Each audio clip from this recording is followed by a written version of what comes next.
যুক্তরাজ্যের অর্থনীতিকে চাঙ্গা করার জন্য চীনের সঙ্গে সম্পর্ক উষ্ণায়নে জোর দিয়েছেন ব্রিটিশ প্রধানমন্ত্রী কিয়ার স্টারমার। এ লক্ষ্যে ২৯ জানুয়ারি চীনের প্রেসিডেন্ট শি জিনপিং এর সঙ্গে বৈঠক করেছেন ব্রিটিশ প্রধানমন্ত্রী। বিশ্লেষকরা বলছেন, বছরের পর বছর অবিশ্বাস ও তিক্ততার পর দ্বিপক্ষীয় সম্পর্কের ক্ষেত্রে একটি গুরুত্বপূর্ণ অগ্রগতির ইঙ্গিত দিচ্ছে এই বৈঠক। চীনে ৪ দিনের রাষ্ট্রীয় সফরের সবচেয়ে গুরুত্বপূর্ণ দিনে স্টারমার বেইজিংয়ের গ্রেট হল অব দ্য পিপলে প্রেসিডেন্ট শি জিনপিং এর সঙ্গে ৮০ মিনিটের বৈঠক করেন। এরপর তারা একসঙ্গে অংশ নেন মধ্যাহ্নভোজে। গত ৮ বছরের মধ্যে কোনো ব্রিটিশ প্রধানমন্ত্রীর প্রথম চীন সফর এটি। ব্রিটেনে মধ্য বাম লেবার পার্টির নেতৃত্বাধীন স্টারমারের সরকার হিমশিম খাচ্ছে প্রতিশ্রুত অর্থনৈতিক প্রবৃদ্ধি অর্জনে। এই অবস্থায় বিশ্বের দ্বিতীয় বৃহত্তম অর্থনীতির দেশ চীনের সঙ্গে সম্পর্ক উন্নয়নকে অগ্রাধিকার হিসেবে নিয়েছেন তিনি। তবে বেইজিংয়ের গুপ্তচর বৃত্তি ও মানবাধিকার নিয়ে উদ্বেগ এখনও রয়ে গেছে।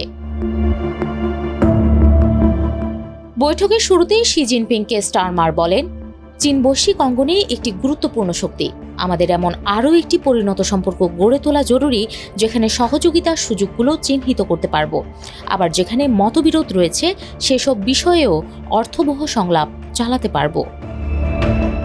জবাবে শি বলেন, চীন ও ব্রিটেনের সম্পর্ক নানা উত্থান পতনের মধ্য দিয়ে গেছে, যা কোনো দেশেরই পক্ষে ছিল না। ব্রিটেনের সঙ্গে একটি দীর্ঘমেয়াদী কৌশলগত অংশীদারিত্ব গড়ে তুলতে প্রস্তুত চীন।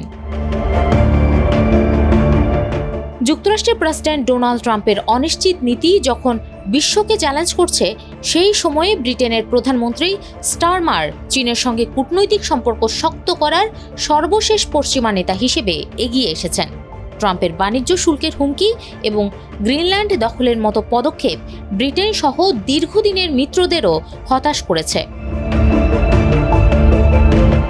কানাডার প্রধানমন্ত্রী মার্ক কার্নির চীন সফরের পরপরই স্টারমারের এই সফর অনুষ্ঠিত হচ্ছে। বাণিজ্য বাধা দূর করতে বেইজিংয়ের সঙ্গে একটি অর্থনৈতিক চুক্তি সই করেছেন কার্নি, আর এই চুক্তি নিয়ে ক্ষোভ প্রকাশ করেছেন ট্রাম্প। ব্রিটিশ প্রধানমন্ত্রী সাংবাদিকদের জানান, হুইস্কির ওপর শুল্ক কমানোর বিষয়ে চীনের সঙ্গে ফলপ্রসূ আলোচনা হয়েছে। অন্যদিকে শি জিনপিং জানান, ব্রিটিশ নাগরিকদের ভিসা মওকুফ করার বিষয়ে ভাবছে চীন। যুক্তরাজ্যের আগের রক্ষণশীল সরকারের আমলে লন্ডন বেইজিং সম্পর্ক শীতল ছিল। জাতীয় নিরাপত্তা ও হংকংয়ের রাজনৈতিক স্বাধীনতায় বেইজিংয়ের হস্তক্ষেপকে অজুহাত দেখিয়ে অনেক চীনা বিনিয়োগ বন্ধ করেছিল লন্ডন। সেই অবস্থান থেকে সরে এসে স্টারমার চীনের সঙ্গে নতুন করে সম্পৃক্ততার নীতি গ্রহণ করেছেন। শিকে স্টারমার বলেন, 18 মাস আগে সরকারে আসার সময় আমি প্রতিশ্রুতি দিয়েছিলাম ব্রিটেনকে আবার বিশ্বমুখী করব, কারণ সুপারমার্কেটের পণ্যের দাম থেকে শুরু করে সাধারণ মানুষের নিরাপত্তা ইস্যু আন্তর্জাতিক অঙ্গনে প্রায় সব ঘটনাই আমাদের দৈনন্দিন জীবনে সরাসরি প্রভাব ফেলে।